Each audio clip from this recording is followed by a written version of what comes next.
السلام عليكم، ازيكم عاملين ايه؟ النهارده بقى جايين لكم في فيديو جديد، ماهوش اكل بقى ولا حاجات من دي. جايين لكم بقى ايه بحاجه للبشره، تهتموا ببشرتكم. هنعمل معاكم التنت، بنشتريه من بره بفلوس غاليه قوي، واحنا قلنا بقى ايه نعمله معاكم في الفيديو ده. اهو شايفين لونه ده، اسمه دم غزال. تاخدي مع حته صغيره ونحطه في طبق،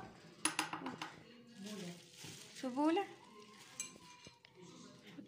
وبعد كده نحط عليه المية، سرنجة مية، ايوه نصها، وننزل عليه ونقلب بقى.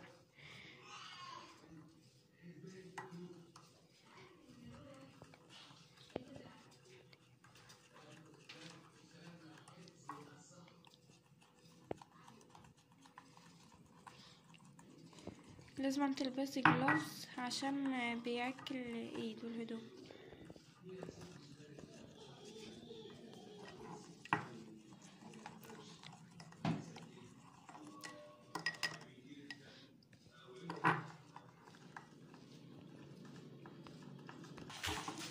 بصوا انتوا ما تنزلوش بسرنجة المية كلها مرة واحدة، تنزلوا بشوية بشوية، ولو عاوزين تعملوا بمية موارد برضو عادي. وقلبي بقى.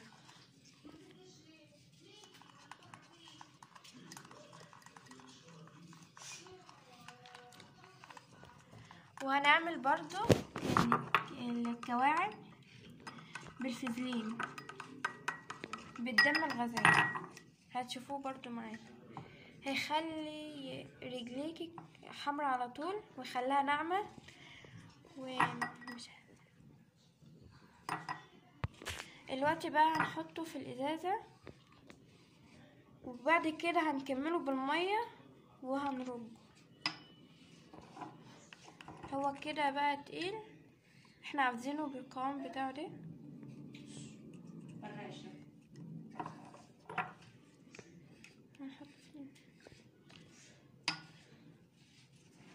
بعد كده تاني هناخد مية ونحطها في الازازة،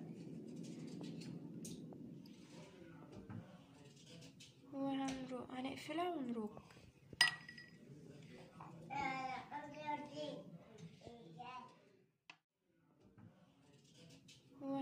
هنقفلها ونروج.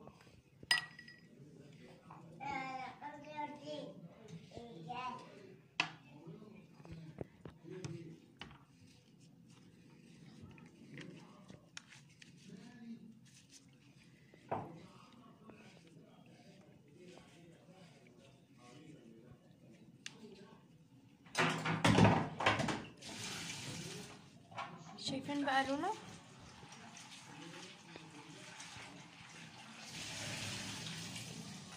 وعاملين منه برضو قبل كده اهو، زي الازازه اللي كنت عاملاها، بس حبينا نشترك معاكم برضو.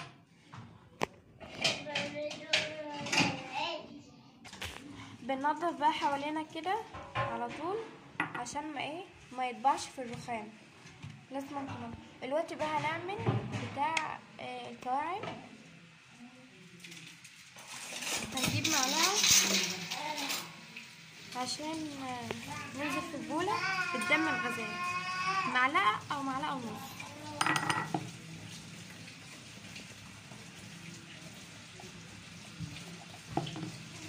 احنا كده خدنا معانا معلقة ونص اهي. هننزل بقى شوية فازلين، النوعية دي نضيفة قوي. ده بقى من السعودية، اسمه فازلين طبي، بس هو منه برضو في الصيدليات. ده لو عليكي تدهني وشك بالليل قبل ما تيجي تنامي، بيخلي وشك بقى رطب وناعم كده. الوقت حطينا بقى شوية، هنقلب نيجي حلو.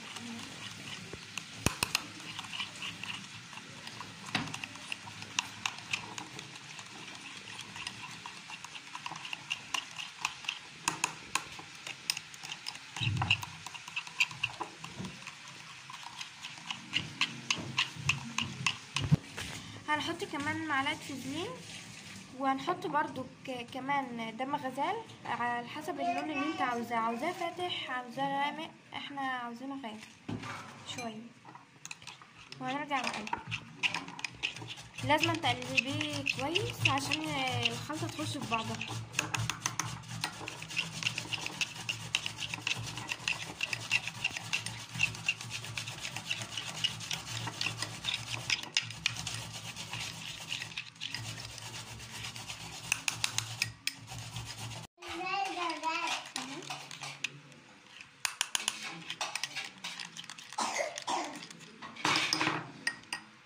هنحطه بقى في العبوة بتاعته.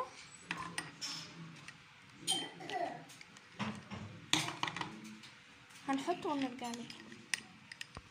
كده بقى تم الحصول على الشكل اللي احنا عاوزينه، ده اللون اللي احنا كنا عاوزينه. هو انتوا شايفينه فاتح في الكاميرا بس هو غامق.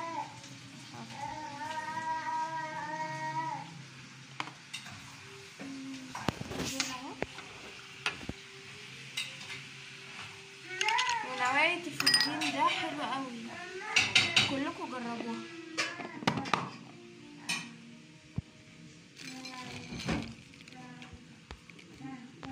دلوقتي بقى هنجربه معاكم.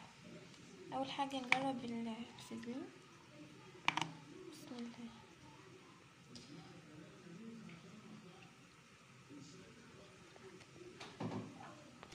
لازم تدمجيه كويس على ايديكي وتدعكي حلو لغايه لما ما يكونش فيه اثر في ايدك الا لمع كده. شايفين اللون؟ مش هتشوف اللون برضه. ده بتاع الرجلين. جرب التاني. انا مش حباه فاتح قوي، لو عاوزه تفتحيه براحتك برضه. وهنجرب لكم بقى التلت عادي، ده تستخدميه لشفايفك ولخدودك عادي. شايفين لونه عامل زي الدم.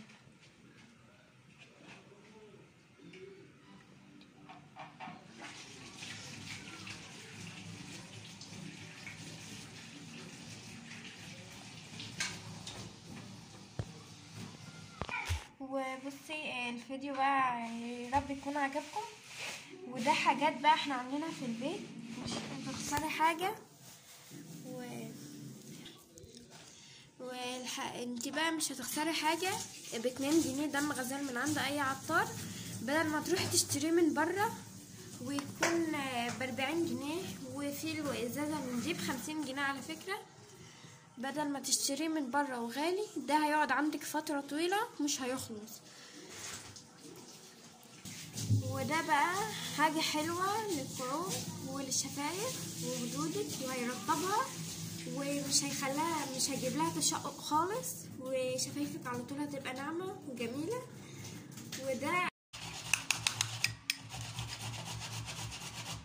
وده بقى اللون بتاعه، بس هنحط تاني برضه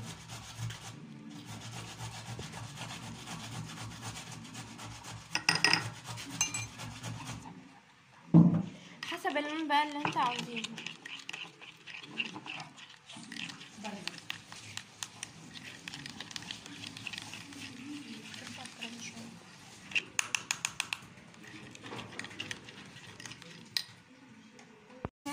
وخدودك وهيرطبها ومش هيخليها، مش هيجيب لها تشقق خالص، وشفايفك على طول هتبقى ناعمه وجميله.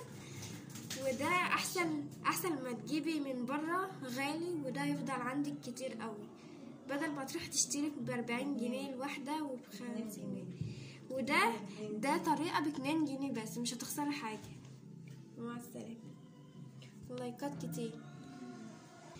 وانت عليكي برضو تعملي مشروع في بيتك بالحاجات دي وهتكسبي.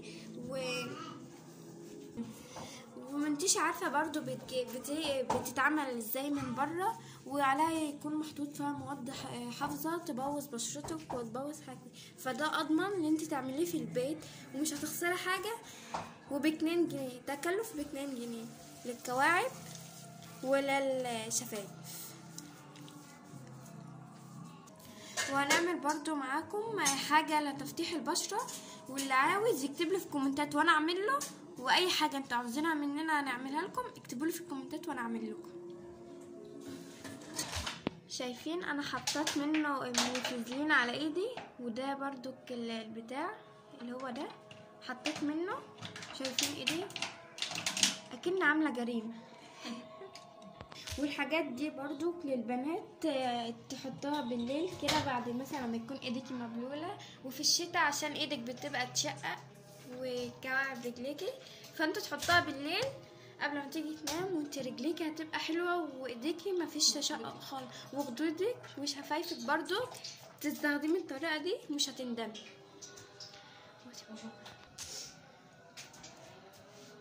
ومش هتندمي والله العظيم على الطريقة دي، واعملوها وادعوا لي في الكومنتات. متدورش عليه. اوعوا تدعوا عليا. ويا رب الفيديو يكون عجبكم، متنسوش تحطوا لايك وشير وسبسكرايب وتفعلوا زر الجرس.